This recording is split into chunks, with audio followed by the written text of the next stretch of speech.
Verifying your identity on Revolut is essential for security and accessing all features of the app. Here's how to do it. Open the Revolut app. Launch the Revolut app on your smartphone and log into your account.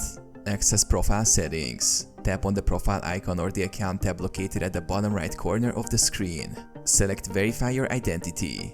In your account settings, look for the option labeled Verify your identity or Identity Verification. Tap on it to begin the process. Provide personal information. You will be prompted to enter personal details such as your full name, date of birth, and address. Ensure the information matches your official documents. Upload identification documents. Next, you will need to upload a government-issued ID. Follow the prompts to take clear photos of the front and back of your ID. Submit your verification. After uploading your documents, submit the verification request. Wait for confirmation. Revolut will review your submission, which usually takes a few minutes. You will receive a notification once your identity is verified.